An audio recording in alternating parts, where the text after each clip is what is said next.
Romanos 5, de 3 a 5, o meu texto é em NVI, tá?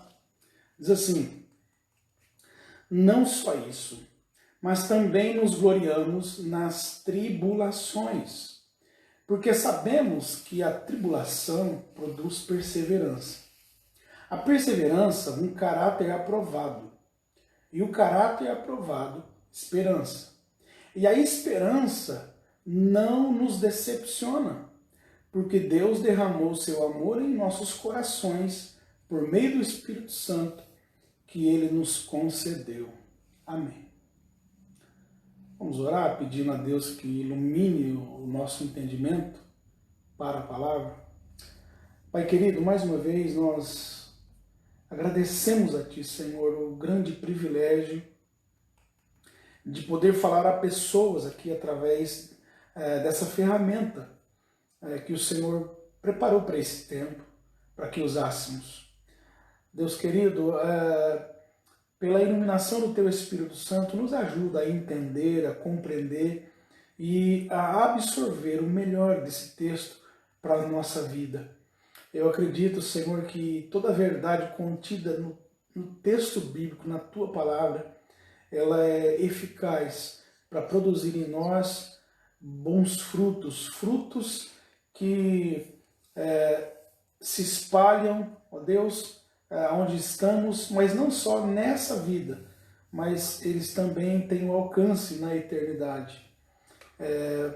Seja conosco, Pai, com cada pessoa que estará vendo esse vídeo ao vivo ou depois gravado, e pelo Teu Espírito Santo, traga iluminação para que haja compreensão e crença na Tua palavra. Assim oramos no nome de Jesus. Amém. Eu quero ser bem objetivo hoje e breve. Essa live aqui, ela é para quem crê verdadeiramente nas Escrituras como palavra de Deus. Mas ela é também para quem não crê, já que a própria Bíblia, ela afirma que a nossa fé maiúscula, né, a fé verdadeira, ela acontece através de ouvir a palavra de Deus. Assim, então, todos são bem-vindos. Aqueles que creem, muito bem. Aqueles que não creem são igualmente convidados a participar, a ouvir a exposição da palavra de Deus. Essa semana, eu li um colega escreveu sobre a sua preocupação acerca do nosso futuro como nação, como Brasil, como país, né? E eu também fiquei apreensível com as palavras do colega. Segundo ele, segundo o que eu entendi do que ele escreveu, nas palavras dele, eu vou traduzir aqui do meu jeito, tá?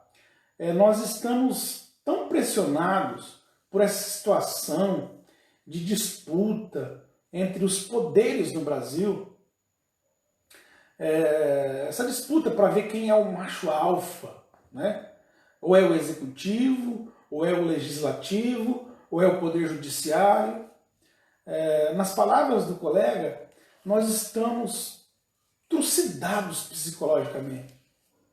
Em outras palavras, essa palavra trucidado, ela não é muito comum no meu dia a dia, mas é o mesmo que extinto, aniquilado, destruído, eliminado, assolado, dizimado, exterminado, chacinado. É terrível, terrível. Essa situação está realmente trazendo grandes prejuízos psicológicos para as pessoas. Está difícil, está difícil. A gente sente... hoje mesmo a minha esposa entrou no açougue. Foi no açougue, meu bem? Foi no açougue e uma senhora quase brigou com ela, dizendo para ela assim: escuta, por que você não está de máscara? Chamando a atenção da minha mulher, assim, num tom agressivo, né? Por quê? Porque elas estão assim, realmente. O colega tem razão. a mente, a alma das pessoas, o espírito das pessoas tá estrangulado, né? Tá apertado, tá sofrendo. Agora, note vocês os efeitos causados por uma divisão. Essa oportunidade que a gente está vivendo agora, ela é ímpar. Para quem ainda não tinha percebido o que uma divisão causa, esse é o momento correto, é o momento ideal para você, se você observar um pouquinho, você vai entender a dimensão causada pelas divisões. E você pode aplicar esses efeitos destrutivos da divisão, por exemplo, dentro de uma empresa. Se houver divisão dentro de uma empresa, esses mesmos efeitos vão acontecer lá. Dentro de uma instituição religiosa, por exemplo, ou uma ONG, se houver divisão lá, se houver disputa, né, também esses efeitos vão aparecer lá. Dentro da família, isso também pode acontecer por conta de disputas, né, de divisão. Dentro do casamento, quando o marido quer ter razão, a mulher quer ter razão, e aí ninguém se entende. Fica uma queda de braço. Tá? Nos relacionamentos, de forma geral, você pode também aplicar esses efeitos que nós estamos vendo no nosso país aos relacionamentos que sofrem com essas divisões, com essas disputas, para ver quem está certo, para ver quem está errado. A pergunta é, por que tanta divisão? No caso do nosso país, a divisão é fruto da disputa pelo poder, Todo mundo quer o poder. Todo mundo quer ter ele nas mãos.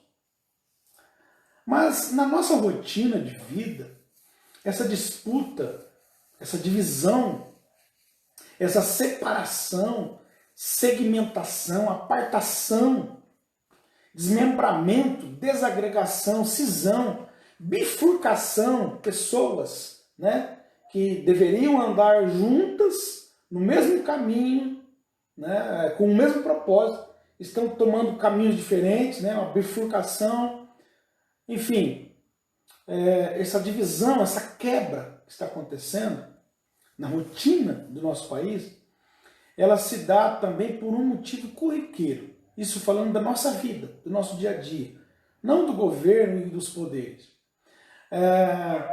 Essa divisão que acontece na nossa rotina, ela acontece quase que exclusivamente por um motivo: disputa para ver quem tem razão.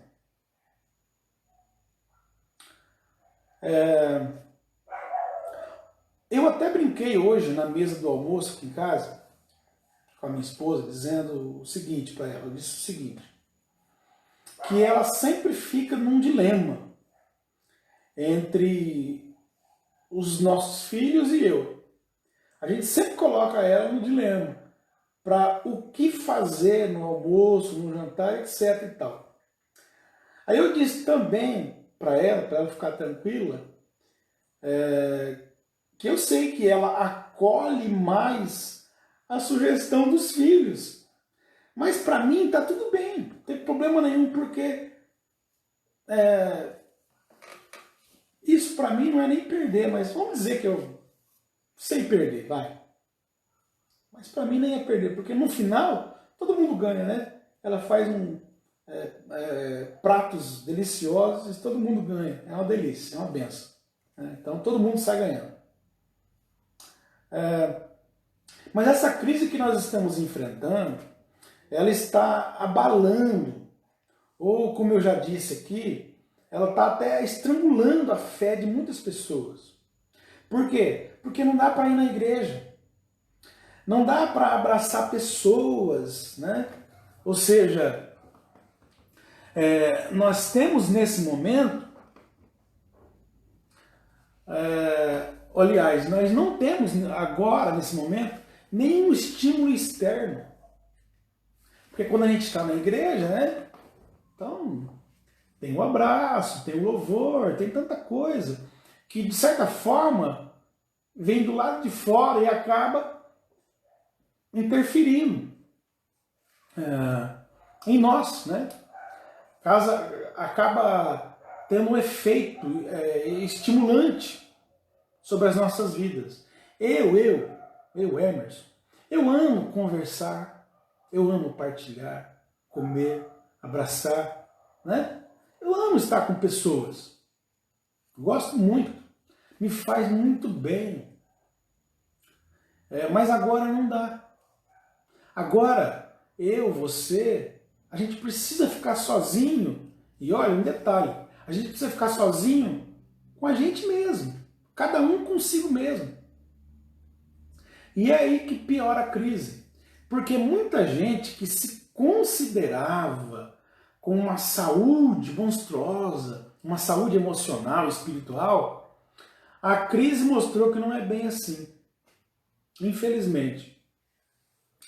O pastor Carlos McCord, ele é um homem muito sábio, e tem algumas palavras que ele fala assim que são bem marcantes. Uma delas que ele soltou agora recentemente foi o seguinte: ele disse que é nos momentos de crise que você descobre quem você é por dentro. Eu concordo com ele. Agora fica claro para mim e para você quem você é de verdade. Talvez você se achava assim, né, um super-homem cristão, né, de fé, super-mulher, super-jovem, enfim, um super.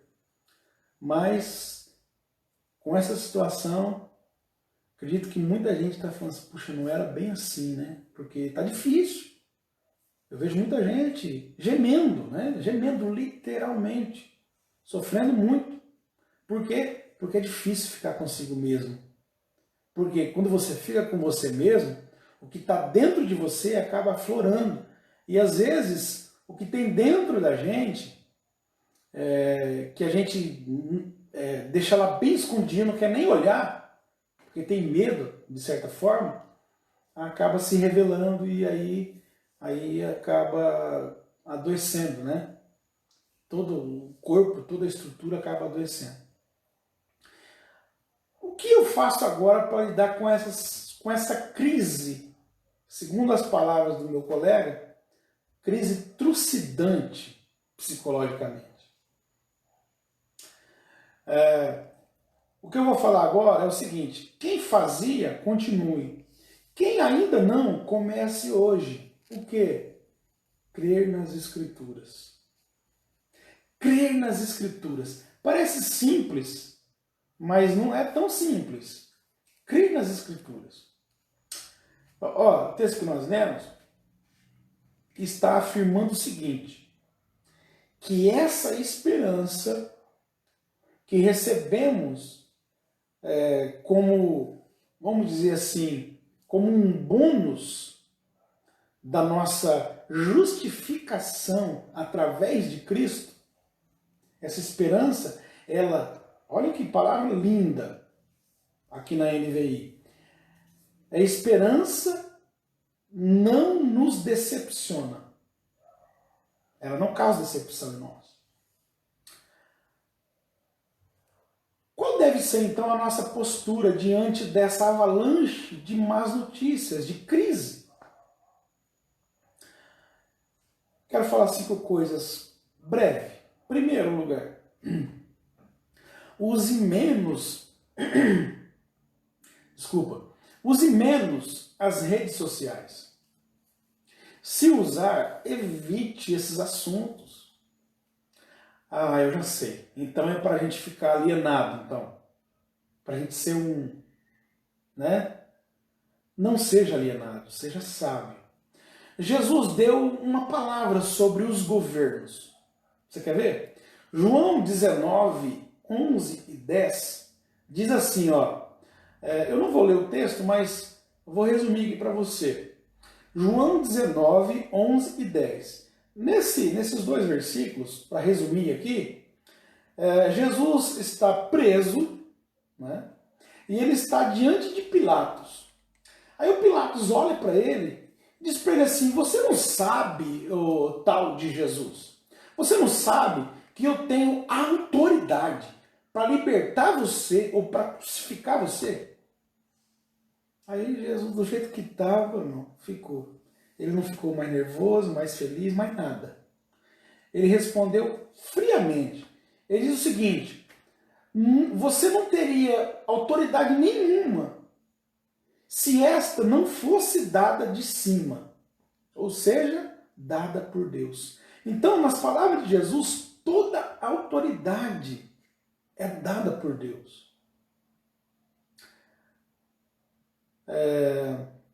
Aí você fala assim, puxa, então eu estou me sentindo confuso, decepcionado, envergonhado, porque eu votei no atual governo, ou eu votei em algum desses parlamentares aí que estão ajudando, jogando gasolina na fogueira. Pois é.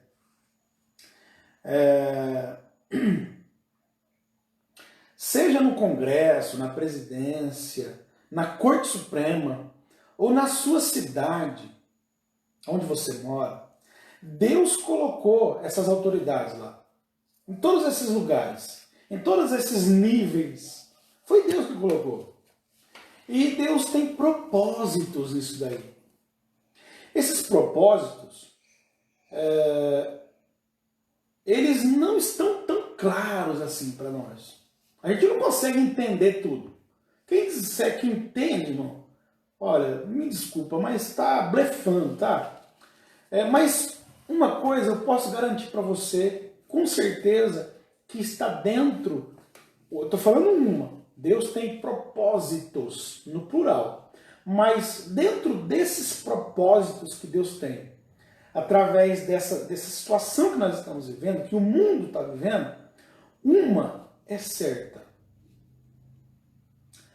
Deus não quer que você se decepcione.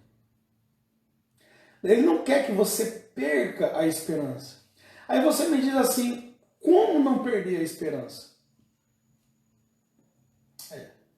Exatamente isso. Você se desaponta, você perde a esperança, se desespera, se decepciona, se envergonha, né? No caso aqui, quem votou, deixou de votar, enfim.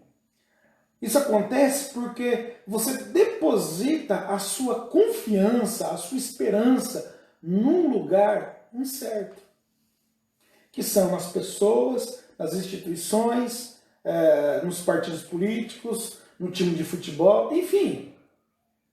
Você deposita, olha a palavra, esperança no lugar errado, no lugar incerto. O texto é bem claro, ele diz que essa crise está instalada no mundo, inclusive no nosso país, para gerar em você, em mim, olha só, primeiro, está aí no texto, perseverança. Segundo, caráter aprovado. Terceiro, uma esperança que não falha. Essa esperança que não falha, ela é diferente dessa que a gente normalmente deposita, como eu falei, no governo, da sua preferência, no seu dinheiro, na sua capacidade intelectual, entendeu? Enfim, em vários lugares que colocamos a nossa esperança. A esperança proposta por Jesus, a esperança que está à disposição, à nossa disposição, uma esperança que não falha. Essa que nós estamos, normalmente as pessoas estão colocando sua esperança, como eu disse, governo, dinheiro, capacidade intelectual, enfim. Essa esperança, ela se decepciona, ela se envergonha. Por quê? Porque ela não se confirma. Porque você confia num partido tal, num candidato tal, e aí ele fala assim, vou fazer A, B, C, D, o alfabeto inteiro. O que ele faz? Ele te decepciona, ele te envergonha. Eu ouvi vários amigos dizer assim, ó, eu votei no Lula. Eles estão envergonhados de ter votado no Lula. Tá? Agora, eu acredito que tem muita gente dizendo a mesma coisa. Pô, eu me envergonho, eu me decepciono por ter feito isso. Tá? Pois é, depositamos esperança no lugar errado. Mas a esperança aqui é uma esperança em Jesus. A esperança em Jesus não decepciona. Por quê?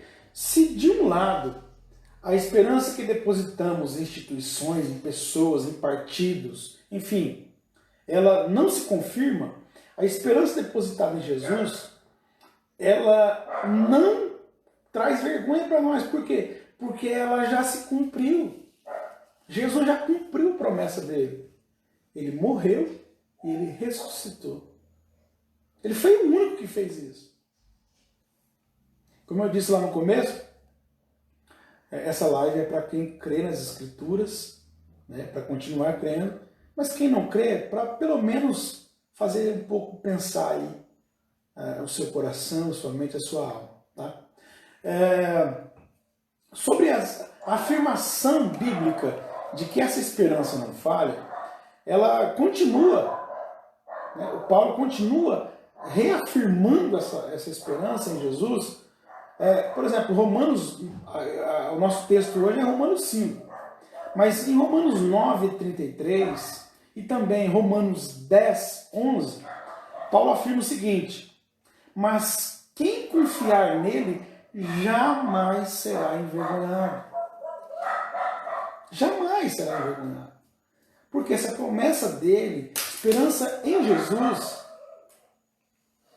não falha, ela não falha, nunca. Eu quero encerrar já aqui.